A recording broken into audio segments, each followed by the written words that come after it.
good? That's okay. Okay. All right. Good morning, guys. We'll see if we get anybody to join here. We'll give them a second.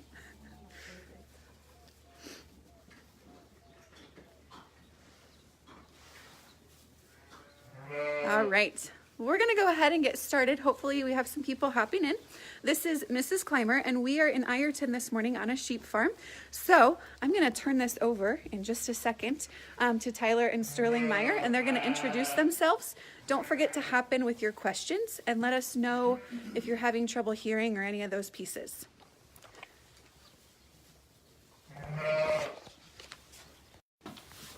All right, welcome, and welcome to a real sheep farm here. My name is Tyler Meyer, and this is my wife Sterling. Hi. And we operate a commercial sheep flock here over in Ironton, Iowa.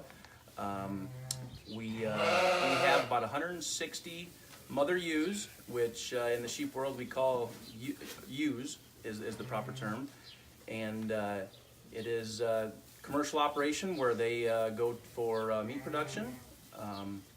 And anything else? Yeah. Right now for us, we are in the middle of lambing season. So behind us, you can see some of the new baby lambs.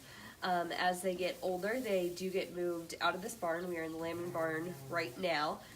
So sheep usually have 2 lambs ideally. But we have, what was it, 2 years ago that we had a ewe that had 5, so that was really exciting. And they stayed here for a couple days. It is heated in here, so the lambs stay warm after they are born, and then after a couple days they get adjusted to the climate, get really nursing off the mom, get some good milk and nutrition in them, and then they move into larger pens.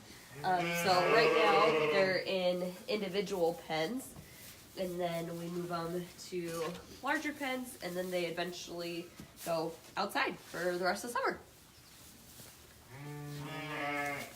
Mrs. Hadding says hello. So we'll kind of take you through the process of a normal day on our sheep farm. So normally I get to the barn about 6 o'clock in the morning, and this time of year is the busiest. January, February, March is when ewes in the Midwest, Iowa, South Dakota, Minnesota, Nebraska are lambing. So this is the busiest time of year. So we get to the barn at 6 o'clock this morning, and just this morning I had 1 ewe that came in, and we'll take a look at her here.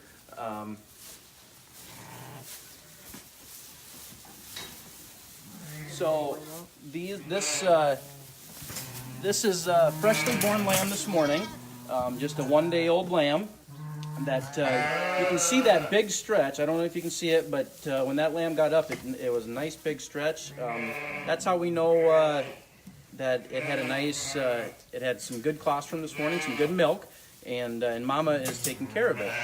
So when this lamb was born, this lamb was born in a bigger area, and we bring the ewe and the lamb over to what we call a lambing jug or a bonding pen.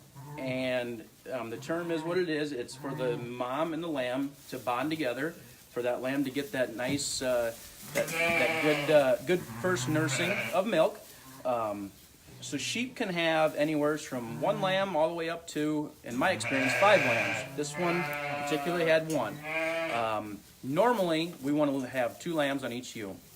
So what happens if we get 3, 4, 5 is most of the time the mother, if she has enough milk, we'll leave the lambs on her. But most of the time we pull them off and we raise them as what we call milk replacer lambs.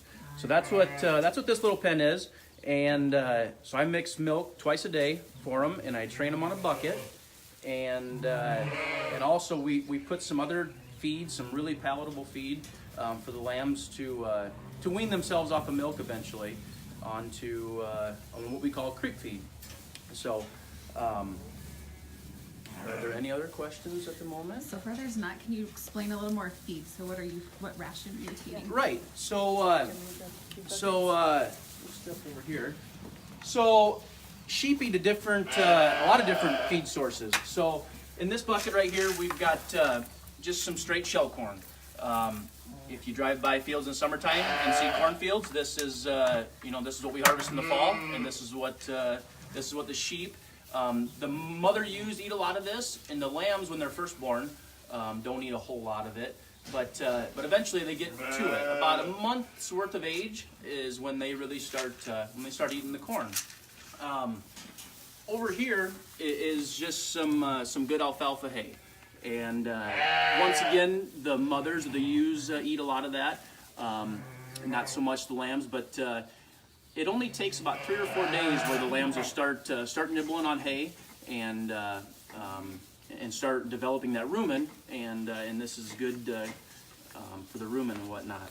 The middle bucket here is the aftermath after we take the corn off the field, is just some corn stalks. So corn stalks are dual purpose for us.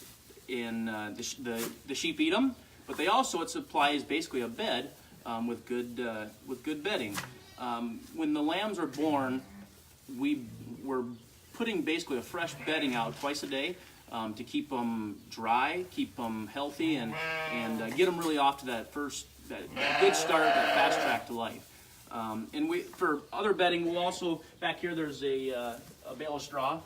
Straw, like in the bonding pen or the jug, we'll use more straw. It's a little softer for the lambs, but when they get a little older, the corn stalks work better. So, any other questions We don't at the have moment? questions yet. I know we've got about 9 classes watching. Great, great. And Becky's too. So, Do you want to pull the lamb out of the jug and we can talk about the baby? So, when a lamb is born, it usually stays in the jug or the bonding pen for about 2 days. And when the lamb comes out of the jug, we do a process we call banding tails. So lambs are born with tails, and surprisingly, because most sheep do not have tails. Some do, but or all sheep are born with tails. Some are docked and some are not. But the reason for docking tails is a health thing. We dock the tail so that eventually the lambs and the tails are not being drug in the manure and the mud this time of year with all the mud that we've had. So basically it keeps infection away. And when we dock the tails, it's not a painful process at all for the lambs. Maybe a 10 to 15 second, and they whimper a little bit, but then after that it's a no, they don't feel nothing. And yep, we just put a little, it's like a rubber band around the tail about right there, and so it usually takes about 2 to 3 weeks to fall off, but after 10 to 15 seconds putting that band on, you don't feel, or they don't feel anything about that. So once again, it's a health thing, along with like keeping the bedding fresh and bedding twice a day when they're first born. This is a boy sheep. This was a boy sheep. So this was a boy sheep, and in the sheep world we call that a ram lamb. It gets interchangeable with the goat world, where they call them bucks, but in the sheep world it is called the ram. And so we got Alright. rams and ewes. So Perry Creek joined us, and they missed the very beginning. Can you just tell us again, do you raise for meat, wool, or both? Right. So our operation is predominantly meat based. So we do shear. Okay, so predominantly the Midwest sheep producers are not raising sheep for wool; they are doing it for more meat. And so the ranches out in California, Wyoming, Montana, they are the ones that have they're more so for the wool production.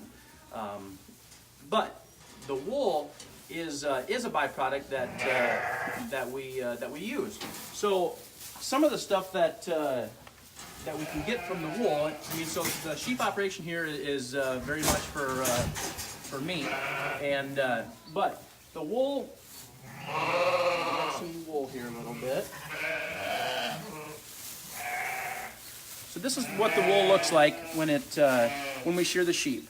So the ewes, the mothers, we shear them. Actually, believe it or not, in about 30 days prior to lambing. So like my first group was starting in the middle or the first part of January, so we sheared them in December. Some people think that's a little it's backwards. Well, there's two reasons why we shear them. This wool is very warm. If anybody's worn wool socks, which is a product of what we make wool out of, they keep your feet extremely warm. So if we don't shear those ewes, they will eventually could have those lambs outside, where like in this past December was extremely cold. So we shear them so that they go inside and have their lambs inside, where the barn is kept about 40 degrees, which in an animal and in a sheep's world is equivalent to your 70 degrees in your house. So it's a very comfortable environment, very dry environment, and once again, that's about that first fast track to life. Also, one of the bigger things is the ewes are shorn once a year, so there's a pretty good coat of wool on them. Well, if we don't shear the wool off, the lambs cannot find the teats to get that first nursing of milk, which eventually they'll what we call wool suck. They'll just suck wool, and they won't get no milk, and eventually they could die. So once again, a health thing that we do, and to have them inside, to have them so that lambs get off that first good start. Awesome. So Second grade in Sioux Center would like to know how you can tell if a baby sheep is healthy. So why don't we go over here?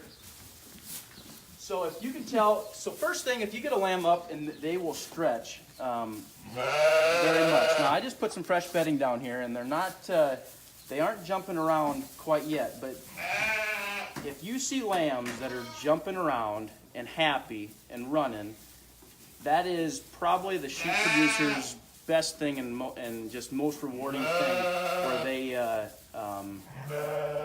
they're jumping around, they're happy, they're running. You can see that they're getting enough milk. Mamas are taking care of them. If you can see that one in the corner there, they're jumping around a little bit. But that is how you can tell if you have a healthy sheep. Some other questions they had were how many sheep you have, how old they are, and why you want to be sheep farmers. Okay, so we have 160 ewes, or mother sheep, and I will let this be a mathematical thing. We have about two lambs per ewe, so I'll let you figure out how many lambs we've got here. This particular pen right here is about 4 or 5 days old, so they do transpire quickly. From that first day of age to that even 4 or 5 days of age. And why did we want to be sheep farmers? When I graduated college 5 years ago, and that's when I got back in to the sheep side of things.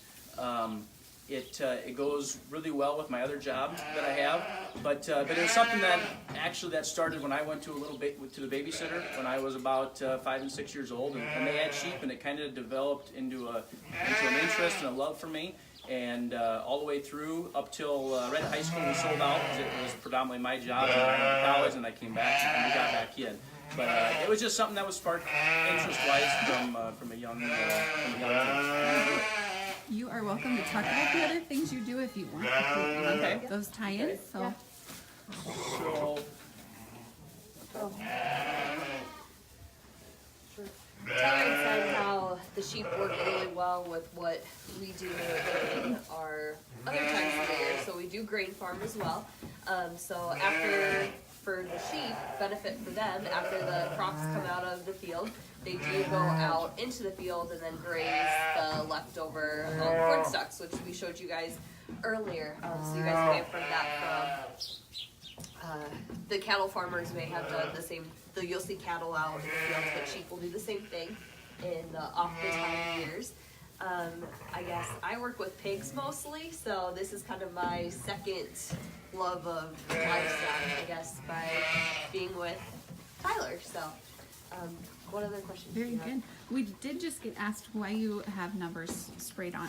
Yeah, I forgot about that. So, when they come out of the jug or the bonding pen, I mark them with a number, and I just, 1 through however many I might do. So the reason for that is when we go from a jug or a bonding pen up to what we call a transition pen, or an easier term, a grouping pen, where we're putting, there's 10 ewes in this group, but anywhere from 5 to 10 ewes in a group. So I put the number on there so that if I see a lamb or lambs that get behind and I don't see that they're healthy, I can pull that ewe off and the lambs off and put them back into a smaller group so that they can kind of rekindle that bond with mom, get that milk that they need. And so they were essentially kicked out of the jug a little too quickly, and I thought they looked good, and then they had to come back. So that is why. And that's just spray paint. It's equivalent to like a cheek cheer in the fall at a football game or something. You know, it stays on there for about 2 weeks. It's non-painful whatsoever, and non-painful for the ewes and the lambs. You know, I'll make kind of a comment about back to how do you know if they're healthy sheep and whatnot. All the 95% of the lambs we're raising here are never ever antibiotic free. Now, some lambs get sick and you have to treat them, and that's no different than human beings when we get a cold and we get treatment too. But we as sheep producers do not want to give any more medications, any more vaccines than we have to. But in some cases, like this is one vaccine that we give. It's an overeater shot, so that lambs don't overeat on creep, so that the ewes don't overeat on grain or on hay and corn stalks and stuff. So you know, this is there are some vaccines we give, but we don't go and do mass treatments for no reason. So We've got 2 questions. One, they are wondering about tools you use for shearing, and the other are about different kinds or breeds of sheep. okay, so tools of shearing. So yeah, let's talk about the shearing a little bit. So we talked about the ewes were shorn, you know, in December, 30 days prior to lambing. It's just like if you go get to more so on the male side, but if you go to the barber or the salon and you get a clipper, that's kind of essentially what it is. The shearing process is painless. We also do shear the lambs. So to put it in perspective, shearing lambs is we shear lambs. I will start in May, so just a month and a half away, and then we'll shear also in June. The weather's warming up, finally. We're getting some warmer weather. Taking that wool coat off the lambs is like us taking a winter coat off in the middle of June, where if we had a winter coat on, we'd be pretty warm. And so taking them, it keeps them lambs cleaner, healthier, keeps them cool. So that's kind of essentially the tools. I mean, the cutter is the only, and then Clippers. Yep, it's just the clippers that you would see kind of like at a hair salon, also. But what was the second question? Different breeds of sheep. Oh, okay. So different breeds. So the breed, the mothers that I have here are what we call polypay. They are kind of a three-way mix of a Finn, Dorset, and a Rambouillet. And they are predominantly the Midwest breed that you see. They're very good for mothering, and they have lots of lambs. They have good milk, and they're really good mothers. That's kind of the. But they're also, you know, like the Finn breed is predominantly for very multiple births. You know, they're very common, 3-4 lambs per ewe. The Rambouillet is a more western breed. It's out in Montana, where they have to fight off maybe a little more coyote, wolf type things. So they have a little more get up and go, if you want to say, out there. So, but in the Midwest, predominantly a lot of us have the polypay breed. As far as guarding animals and guard dogs and whatnot, in the Midwest, the only time that we normally use guard dogs and whatnot is if we're grazing corn stalks or bean stubble after the row crops have come off the field. We don't. All of my ewes stay close to the yard, so there's not many predators that are willing, and we don't have any pasture, so they're very close to the yard. And so that's the opposite of how the sheep operations out in Montana, Idaho, Wyoming are, where they do have dogs that sit out with the ewes every night and protect the sheep.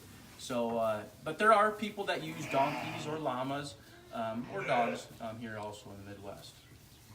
We don't have any here. But we do not have any here. No. Very good. Mrs. Volkema's class says they are full of questions, and they would like to know, how do the lambs know which sheep is their mom?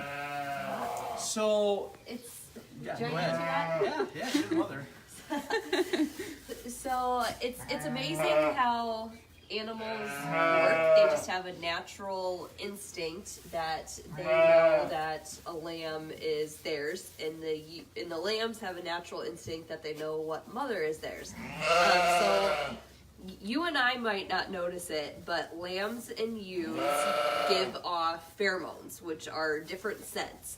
So they're able to smell those scents, and they're able to recognize which lambs are theirs or which mama is theirs. So that's kind of how they recognize it. And your moms would do the same thing for you guys. They would recognize you, and you guys recognized your moms when you were little by your mom's scent. So it's kind of cool that we're able to produce these natural smelling scents that they're able to smell and recognize who's who. We do run into that situation sometimes where a ewe will not recognize her lamb. So we either do one of two things in that situation. If we can, we like them to stay with their mom. So with that, we will isolate the mama a little bit so she can't see her lamb, but the lamb can still go to the ewe and nurse and get some milk. Otherwise, we will pull that lamb off, and that lamb will be in the little bottle pen that you guys saw earlier with the lambs that only have, they're not with their moms anymore, and they only have a big bucket with milk to get out of there. Very good. Mrs. Hadding's class would like to know, how much corn does a ewe eat in a day, or how much food? So, on a normal day basis, which I fed ewes about 7 o'clock this morning, but they get 2 pounds of grain, of corn, per head per day. So that is, and that is the most you want to feed them, because sheep can overeat and get extremely sick. So we stick to that 2 pounds on a daily basis. So. Oh, Mrs. Hadding asked, what's the most popular breed of sheep? You kind of talked about What's that? breeds. Mrs. Hadding asked, what's the most popular breed of sheep? Right. You kind of talked about breeds. So but I should mention one other thing. So commercial producers run the polypay ewe or a white-faced type ewe. Show flocks that are more so for going to county fairs with and whatnot.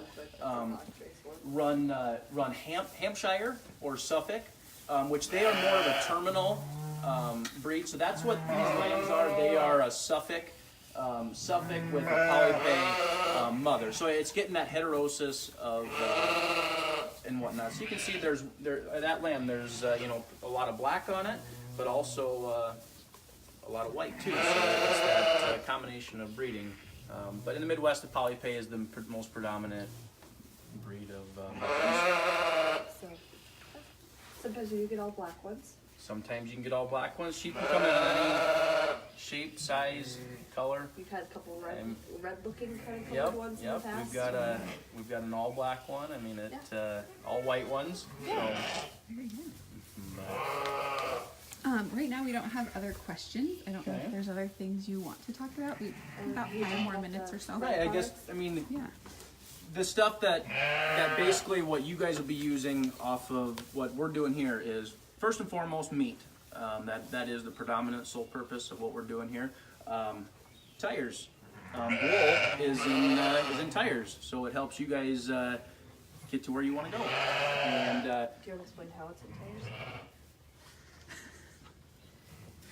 So you guys probably know tires for being made out of rubber, but what they do is they take long strings of wool and they put that in with the rubber, and it helps stabilize it and have a form for the rubber to stick to, so that way when you're driving down the road, the tires don't fall apart. So some other stuff, you guys are probably familiar with yarn. Yarn comes in all different colors. It can be knitted into sweaters, socks, which we have wool socks, which we do wear in the winter because it is extremely cold when you're doing chores in the morning. And then, like we talked before, for any baseball fans that are out there, there's certainly